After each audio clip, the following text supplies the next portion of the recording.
दूसरे कौन है वो शिवसेना के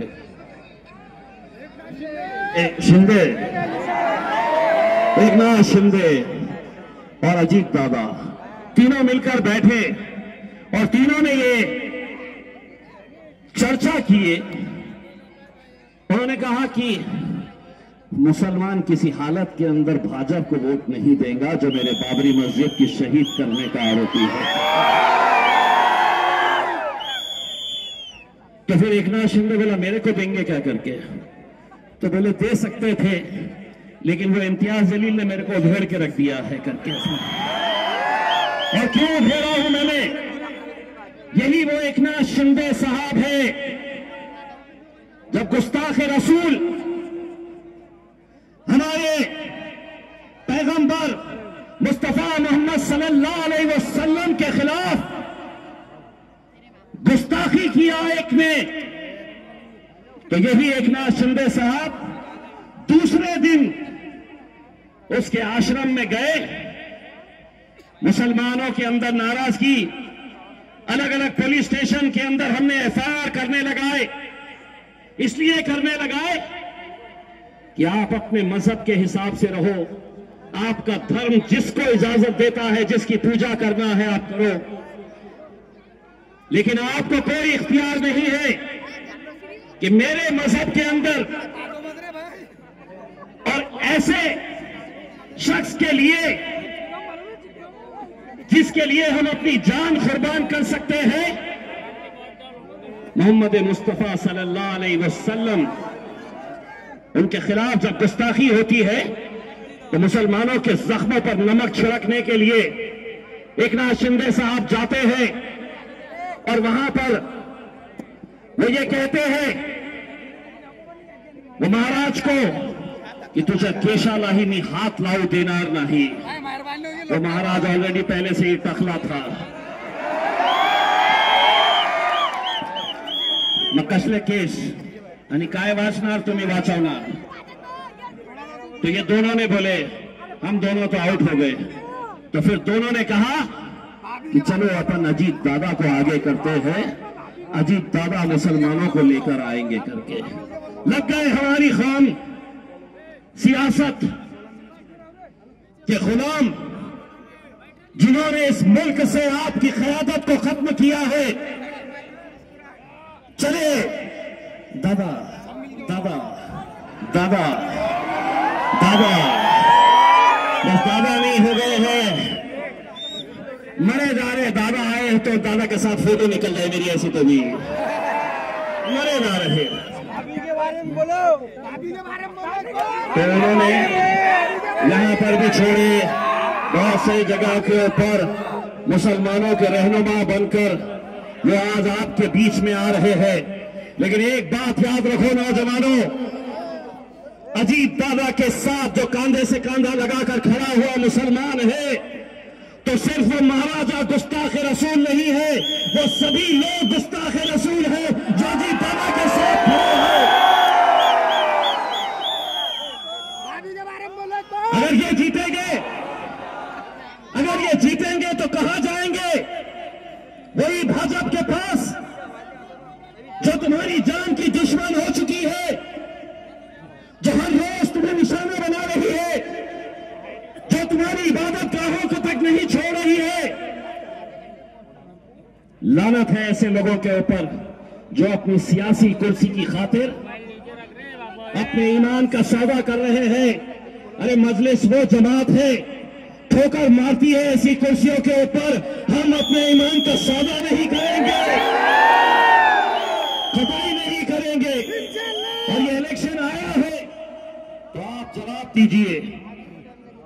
मैं भी बालापुर गया, मोहसिन भाई हमारे जिला अध्यक्ष कान में आके बोले साहब वो कांग्रेस वाले बोल रहे थे ये लौंडे पुट्टों से क्या होता है करके।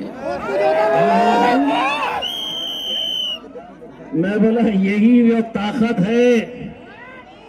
इलेक्शन के दिन जब सड़क में सब घर में बैठे रहते हैं ना, यही हमारे पुट्टे निकलते हैं पतंग के ऊपर मोहर लगाने के लिए। और अगर उनके अब्बा अभी तक उनके अंदर कांग्रेस का भूत सवार है, तो यही पोटे अब्बा को भी उठा के लेके आते रहते, चलो भूत हो गया, पतंग को ही मारना है। इतने सालों तक अपने को कुछ नहीं मिला है। अब मेरे भाई, ये वक्त आया है, आप अपनी क़यादत को मजबूत करिए। बाकी और हर तरह के हथकंडे अपनाए जाएंगे, जो जो कोई भी खेल होना है वो होगा। मैं आ रहा था तो बच्चे नोटा फेंक रहे थे, वो तो नकली थे, असली आने वाले हैं, क्योंकि वो समझ रहे हैं कि हम नोटा फेंकेंगे तो इनको खरीद लेंगे। अरे बाजार में कुत्ते मिलते हैं, शेर बाजारों में कहां मिलते हैं? नहीं मिलते हैं शेर। तो तुम जो हथकंडा अपनाना है अपना लो। बस इतनी मैं आप लोगों से इंतजार करूंगा मेरे भाई। मुझे और 3 जलसों के अंदर जाना है, फासला बहुत दूर है। मैं आप लोगों से सिर्फ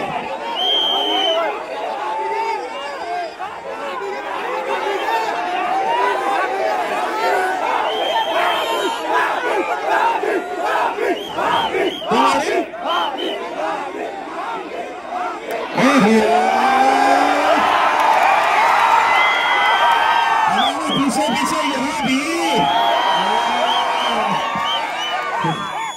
अच्छा ठीक है, उनको हम उधर ही जाएंगे फिर 1-2 दिन में हम उधर भी पहुंचने वाले हैं। बस आप लोगों से इंतजा है कि मुझे जाने के लिए आप लोग अड़चन मत पैदा करिए, क्योंकि 3 जलसे हमें देना है। ये साहब बड़े बेचैन है, बार बार मुझे इशारा कर रहे हैं, कुछ तो बोलो इसके बारे में करते हैं। मैं अगर यहाँ पे अगर बोला तो वो क्या बोलेगा?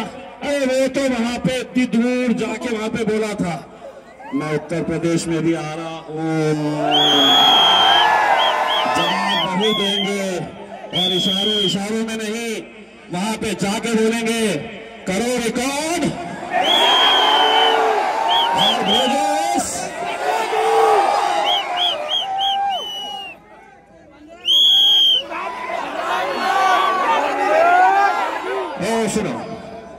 सुनिए, मैं सुना यहां पर यह भी बोला जा रहा है कि अगर उनकी पार्टी जीतती नहीं है तो बोले हम यहां के बच्चों को जेलों में भेजेंगे। अब एक बात अच्छी तरह से सुन लो। ये क्या है यार? ये सीधी भाषा समझते ही नहीं है। ये ऐसा चुनती लेते मेरे को कि यार अपनी भाषा के अंदर इनको जवाब दो। तो दादा देवा भाई, एकनाथ शिंदे साहब, राहुल गांधी, उद्धव ठाकरे, टफले, और उसके साथ भाई और बहनों, बस इतना समझ लो। मोहसिन भाई ने जो मुझे बात बोले हैं, हम डरने वाली जमात है क्या? हम किसी से डरते हैं क्या? हम डरते हैं, सिर्फ अपने रब से डरते हैं, और इन्हें यही तकलीफ सताती है। इसीलिए इनका जवाब यही देकर जाऊंगा कि तुम्हारी सोच के साँचे में ढल नहीं सकता। जबान काट लो, ये लहजा बदल नहीं सकता। तुम्हारी सोच के साँचे में ढल नहीं सकता। जबान काट लो, लहजा बदल नहीं सकता। मुझे भी मोम का पुतला समझ रहे हो क्या? तुम्हारी लौ से ये लोहा पिघल नहीं सकता। यहाँ पे हमारे जितने भी उम्मीदवार हैं, नगर अध्यक्ष साहब, मेरी आपसे एक इल्तिजा रहेगी, और जितने भी उम्मीदवार खड़े हुए हैं, 2 तारीख के दिन इलेक्शन है, 3 तारीख के दिन नतीजे आने वाले हैं। मुझे बड़ी खुशी होती है दूसरों को तकलीफ देने में, तो वो तकलीफ आपको देना है। 3 तारीख के दिन जब नगर परिषद में जाएंगे तो पूरे के पूरे शेरवानी पहनकर जाना चाहिए, और तुम लोग इनके पीछे ढोल बजाते हुए आना। एक शादी की शेरवानी मेरे पास भी है, अगर आप जीत गए तो इंशाल्लाह वो पहन के मैं भी आ जाऊंगा आपके साथ इंशाल्लाह।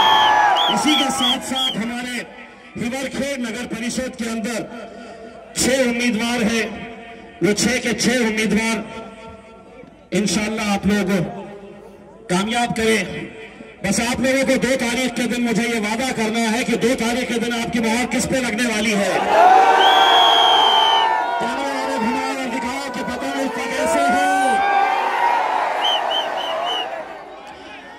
बस 2 तारीख के दिन जाना, ना इधर देखना ना उधर देखना, ना इसकी धमकी से डरना ना उसकी धमकी से डरना, बस सीधा जाना और पतन पतन पतन पतन पतन पतन पतन पतन पतन पतन बात नहीं सकेगा।